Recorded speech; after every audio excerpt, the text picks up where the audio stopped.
Good evening. I'm Chef Laura, who at the moment is home cook Laura, and it's getting kind of late on this summer evening, and I have been in town and I've been working and shopping, and I am hungry, and I don't want to take a lot of time to cook supper because my family's hungry too. And because you've asked for simple meals that you can prepare when you are not feeling very energetic, I thought I would prepare one of my go-to suppers when I'm not being Chef Laura, but I'm being home cook Laura who works all day long, not necessarily cooking.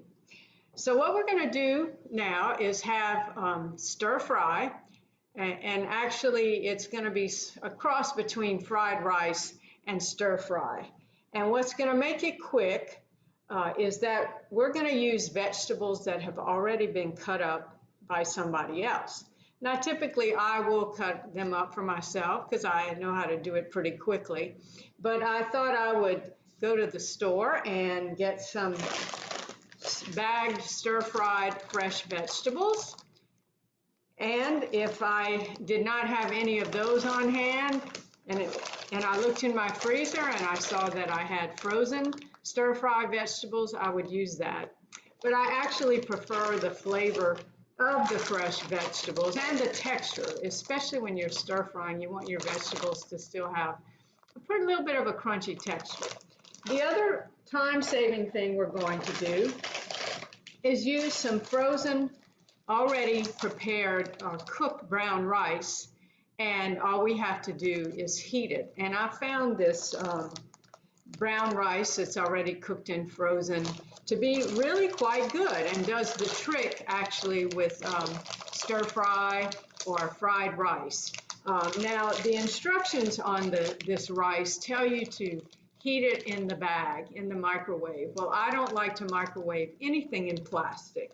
So, but if you wanted to save your energy and not make the house hot, you could just put them in a microwavable non-plastic container with a lid, with a little bit of water. I would put a little bit of water and some salt and other seasonings you might want to toss in the rice. And then I would just cook it in the microwave for the amount of time that they say on the instructions. But the way we're going to cook this rice tonight, A, I don't want the noise of the microwave while I'm talking to you, and B, I prefer just to go ahead and cook it in a pan.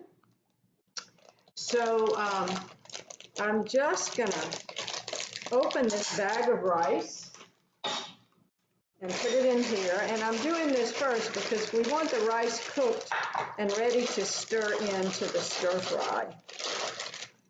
So I've just put it in the pan, and I'm going to turn around to the sink and get some water in there. I'd say about 1/4 of a cup. This rice is not seasoned, so I'm going to put some salt.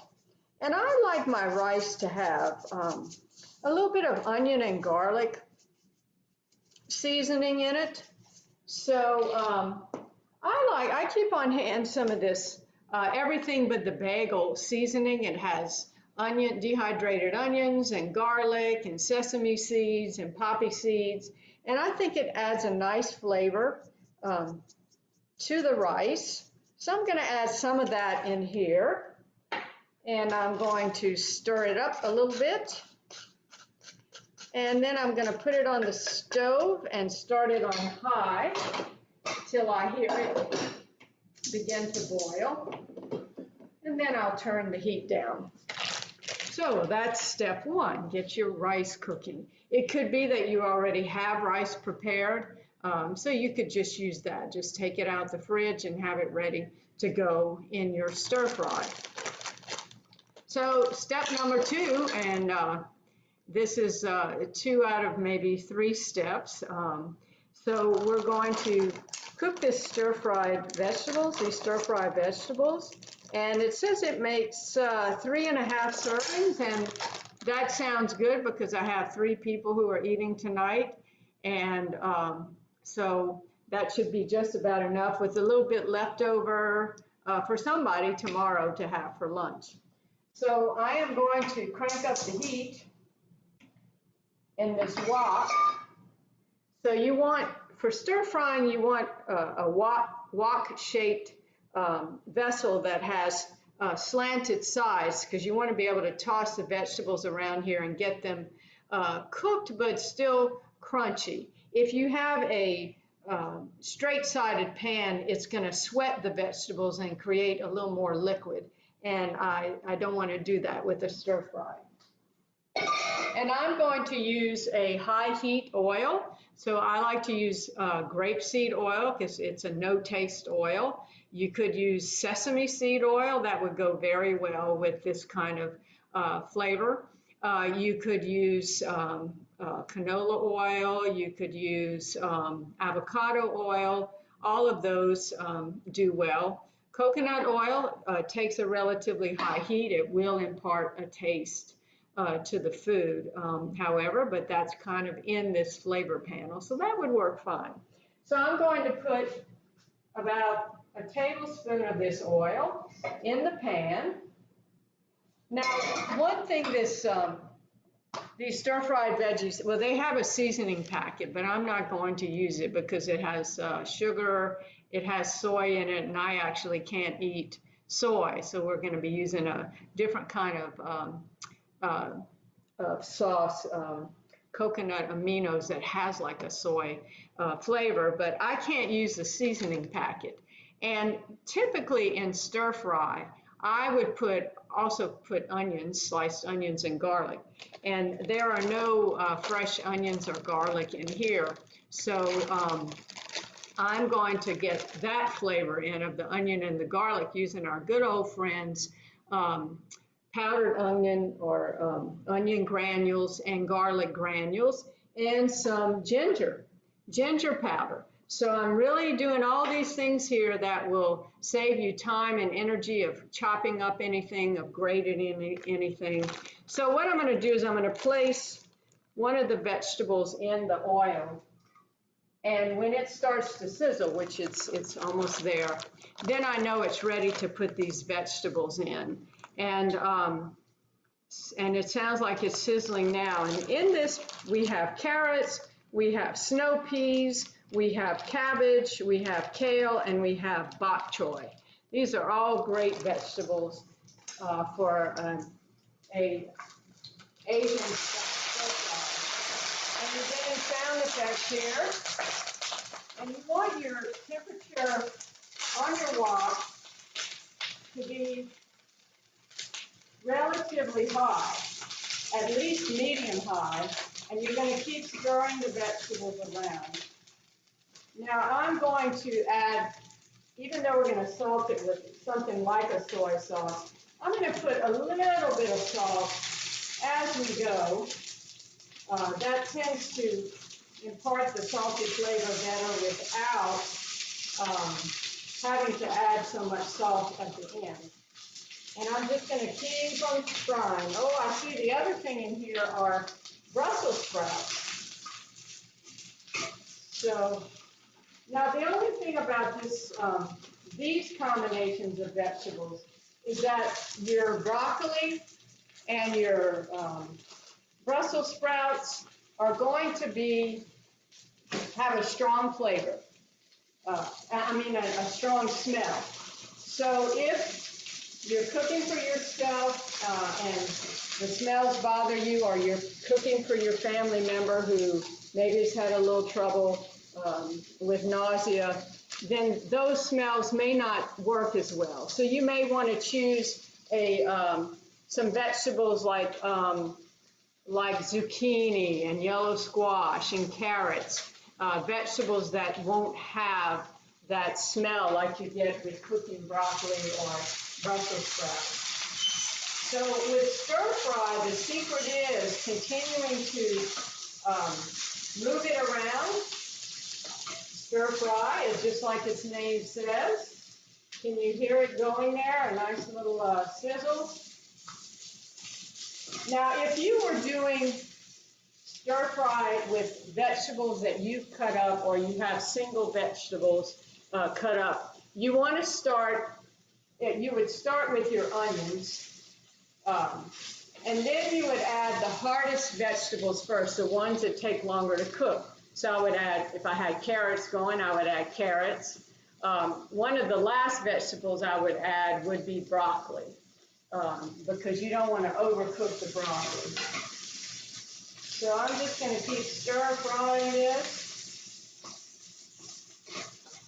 And if I weren't worried about all the noise of the fan, I would turn on the fan so that my housemates don't have to tolerate the smell of the broccoli cooking.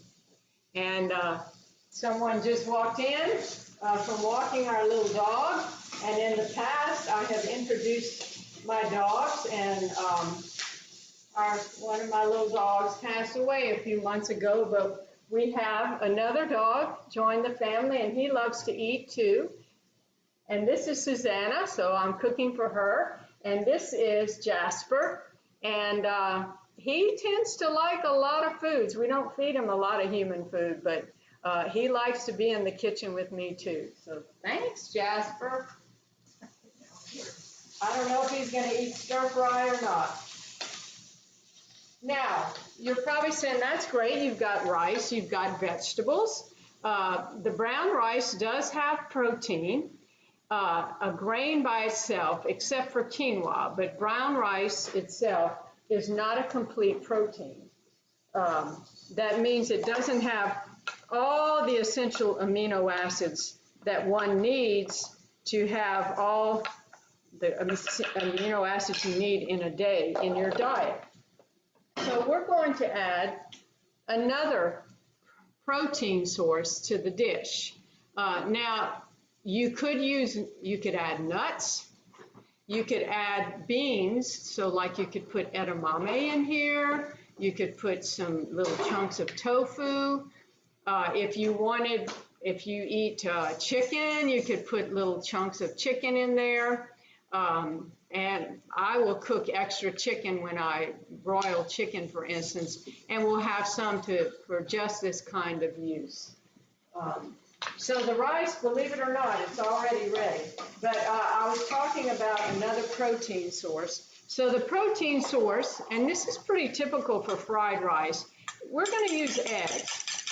And I have a neighbor who raises chickens.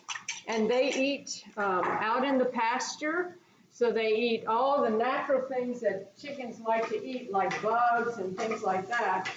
And they also get organic feed, and they eat grass seeds. And so the fats in the yolk tend to be a healthier fat. There'll be more omega-3 fats in there, which is an anti-inflammatory fat. So, so this is looking pretty good. It's almost there. So what I'm going to do now, and I'm sorry, I know it's kind of hard to see. I'll bring the pan over here. What I'm going to do now, look at these beautiful vegetables. I'm going to move the vegetables over and make a little space, an empty space in here, so I can cook the egg. And actually, before I do that, I'm going to put a little garlic powder, a little onion powder, and a little ginger powder, because we're going for the sort of Chinese stir-fry flavor panel. And then I'm going to put some more oil in, and I am going to cook the egg, almost like I'm cooking a little bit like an omelet to start with, or scrambled eggs. So I've got the egg in there, and I'll sort of move it around a little bit so that I can get it all cooked without overcooking it. So think about scrambling eggs, but you really want to put some oil in there so it doesn't stick. And that looks pretty done. And then I'm going to mix it all in with the vegetables.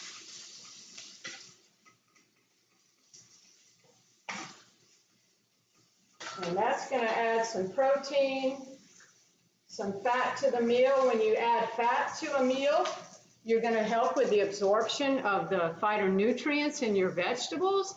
You're going to slow the food down so you don't get such a big absorption, quick absorption of glucose.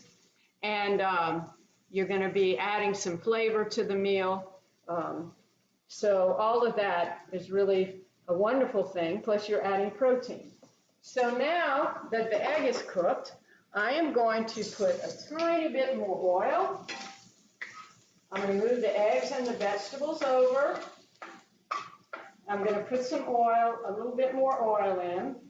And then I'm going to take the rice and add it.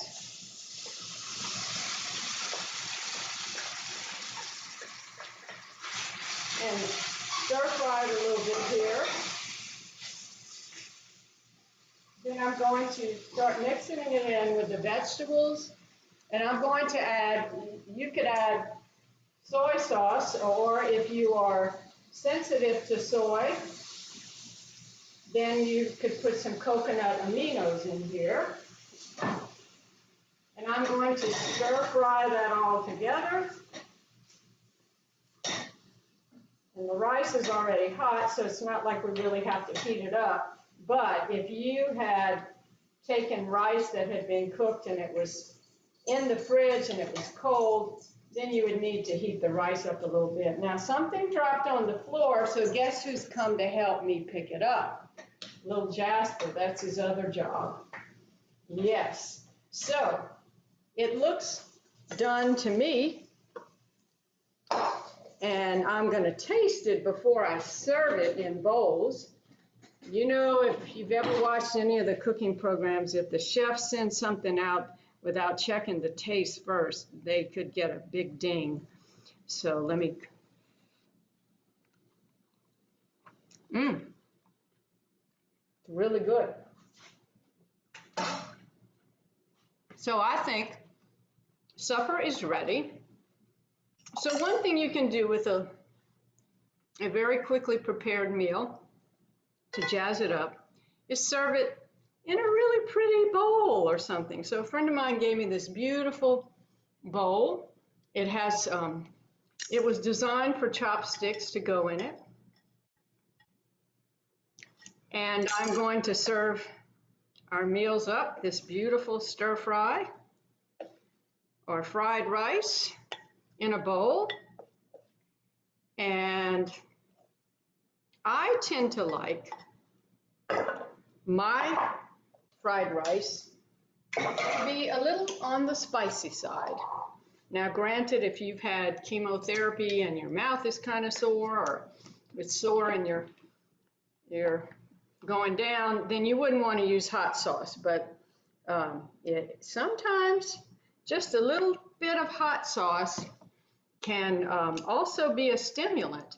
And in fact, I try not to eat something really spicy late in the evening, A, because it could give me a little bit of heartburn, and B, because it is very stimulating to eat spicy food. It's to me, it's almost like I've eaten some caffeine, had some caffeine.